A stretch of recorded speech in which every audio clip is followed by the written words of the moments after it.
Hi Math 215 students. In this final video for section 2.2, we're going to introduce elementary matrices. Now the outcomes for the video are written here. We'll see this list again at the end. But our point is to define what elementary matrices are and show what they can be used for. And then we'll revisit again this theorem we saw in the last video, this algorithm for finding A inverse. We'll see another proof for why that works using elementary matrices. So what is an elementary matrix? An elementary matrix is a matrix that you get by performing a single elementary row operation on an identity matrix. So whether you start with an identity matrix of order 4 or a 2 by 2 identity matrix or a 3 by 3 or any size at all, remember that there are 3 different kinds of elementary row operations we can get, and any one of those will produce an elementary matrix if you perform it on an identity matrix. So let's suppose first that we had an identity matrix that was 4 by 4, and we decided to switch the first row and the fourth row. The result would look like this matrix, and this matrix is an elementary matrix. Okay, if we started with a 2 by 2 identity matrix and we decided to scale the second row by 1/6, this is what would happen. This matrix is an elementary matrix. And then finally, taking our 3 by 3 example, remember that a replacement operation takes a multiple of one row and adds it to another row. So if we were to take -2 times the first row in an identity matrix and add that to the second row, we would end up with a matrix that looks like this, and this is an example of an elementary matrix. Okay. Now, what good are elementary matrices to us? What do they do? Well, take a look at these examples here. You'll notice that in every example, we're taking the matrix from the previous screen, this elementary matrix, and we're multiplying it onto a matrix that has the same number of rows. The matrix multiplication works out for that to be possible. You'll notice that in the first example, the one where we had switched the first and fourth rows of the identity matrix, multiplying this matrix onto the second matrix does that same thing. It switches the first and the fourth rows. In our next example, we had scaled the second row of an identity matrix by 1/6, and when we multiply that matrix onto the matrix on the right, you'll see that that's exactly what happens to that matrix. This matrix multiplication has the effect of scaling the second row by 1/6. And then finally, multiplying this matrix onto the matrix on the right gives us a matrix in which the second row has been replaced by -2 times the first row plus the second row. So in each of these examples, what we see is that multiplying an elementary matrix onto a matrix has the same effect on that matrix that doing the corresponding row operation does. So what we are able to do is model elementary row operations by multiplying by an elementary matrix corresponding to that elementary row operation. Now, what is that good for? Admittedly, it's mostly for theoretical reasons that elementary matrices are useful. We're going to see in this video a couple proofs of things that we can already show using elementary matrices, some things that we're already familiar with. And we will see later in the course at least one more proof of these. But keep in mind it is mostly for theoretical purposes that we'll see these elementary matrices. We are going to see that the elementary row operations never change the solution set for an equation ax equals b, and we'll give another proof for that result from the last video, that the same elementary row operations that reduce an invertible matrix A to the identity matrix also change the identity matrix into A inverse. All right, we're going to do these in order. Before we get to that first one, we need a helpful fact, and that is that elementary matrices are guaranteed to be invertible. We won't write down a formal proof of that, but we'll give you the idea through these examples. It turns out that if you wanted to take the inverse of a matrix you got by interchanging 2 rows, the inverse will be that same matrix. And that kind of makes sense. If you wanted to undo the operation of switching the first and the fourth rows, then switching the first and the fourth rows again would undo that. In the same spirit, if you wanted to undo an operation of scaling a second row by 1/6, what you want to do is scale the current second row by 6. That would undo the previous scaling. And then if you wanted to undo the operation of taking -2 times the first row and adding it to the second row, you ought to take +2 times the first row and add that to the second row. Now you can also check yourself that these matrices are inverses of each other. If you believe that, then hopefully you'll be able to accept that elementary matrices are guaranteed to have an inverse, no matter what they are. Now here's our first theorem.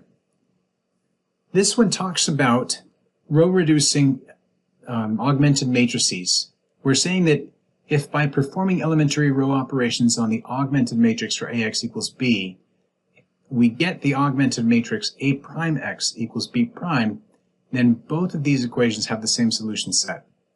Now what this is talking about is the situation in which you set up your augmented matrix to solve AX equals B. You have the columns of A followed by the one column of B. And then as you do row operations on that matrix AB, you end up changing the numbers in A and the numbers in B. We end up getting different numbers because we are doing elementary row operations. That's what A prime and B prime are meant to represent. They're just the equation that you would get at a different stage of your row operations. What we're claiming is that with the elementary row operations, you don't have to worry about something that was a solution for AX equals B ending up not to be a solution for something you get from these elementary row operations.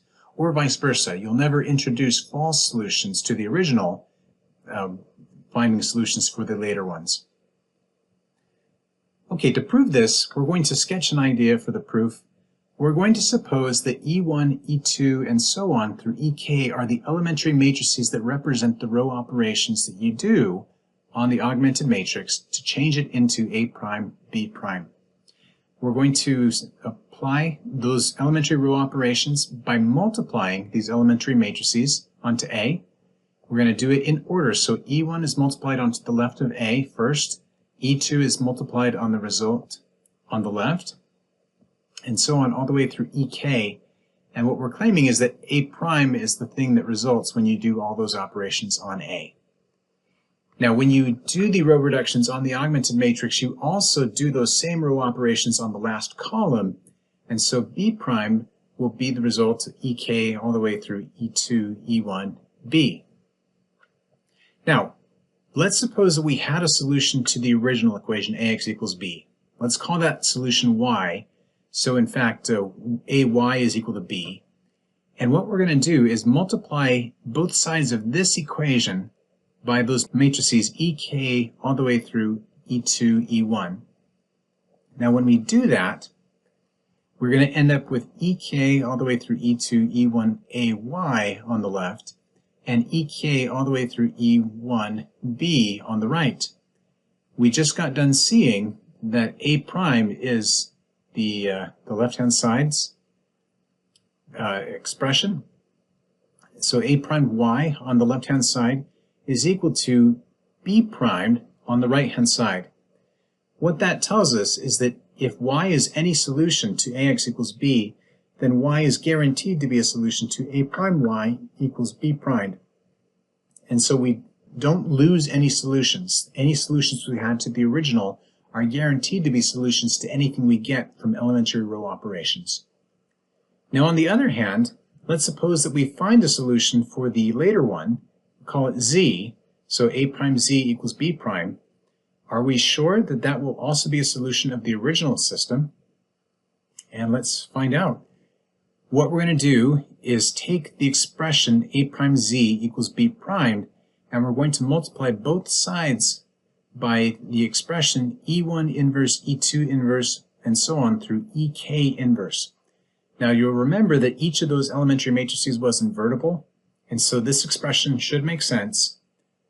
Let's also remember that A prime was EK dot dot dot E2 E1A. So when I multiply onto A prime, I can substitute for A primed that expression. And when we do, we're going to see that the EK inverse at the end will multiply onto the EK sitting right next to it, and those will cancel each other out, creating an identity matrix. The second to last matrix will multiply onto the second matrix. They'll be inverses of each other. They'll also cancel each other out. And in fact, all of these matrices are going to cancel out and create an identity matrix sitting next to that A on the left-hand side. Similarly, on the right-hand side, when we substitute this expression for B primed, we'll see that that same cancellation happens everywhere, and so we will end up with the identity matrix times B. So what we conclude is that any solution to A prime x equals B prime is guaranteed to be a solution to AX equals B. Z was a solution to the later one, and in fact we showed that Z had to be a solution to the original system. What this means is that the two equations have identical solution sets. The elementary row operations will never change the solution set of a system of linear equations. For our second theorem, we want to talk again about this, this procedure. If we wanted to find the inverse of a matrix A, we were told that if you attach an identity matrix onto the right of it, and you do a bunch of row operations that change A into the identity matrix, then those same row operations will change what was the identity matrix into the inverse, A inverse. Now, how do we prove that? Well, we saw a proof in the last video, but let's see a proof using elementary matrices. Here is our sketch. If A is invertible, then we can row reduce it to an identity matrix I. Now, actually, there's a little bit of detail that you should probably think through. Why is that true? But supposing that that is true, let's suppose that E1 through EK are the elementary matrices that correspond to those row operations changing A into I. So as we saw before, we can write EK dot dot dot E2 E1A equals I. Now, as you take a look at that expression, we're just saying that A could be row reduced to the identity matrix, but what we have here is a matrix times A creating the identity. And so even though it has many pieces, we could say that the matrix EK dot dot dot E2 E1, that is A inverse, because that is what you multiply onto A to create the identity matrix. Now, let's remember that when we apply the same row operations onto the identity matrix, the same row operations will give us EK dot dot dot E2 E1I. So what should happen when we do that multiplication? Well, because we're dealing with the identity matrix times anything is just the other matrix. And so we have that this expression is just EK through E2 E1, and we just got done saying that that's what A inverse is. And so when we apply those row operations onto I, A inverse is the result. And that is our proof. Okay, so we've seen a couple of applications of these elementary matrices for theoretical proof writing reasons. If you can meet these outcomes, you will be more than prepared for what follows. If you have any questions, please let me know, and I'll see you in the next video.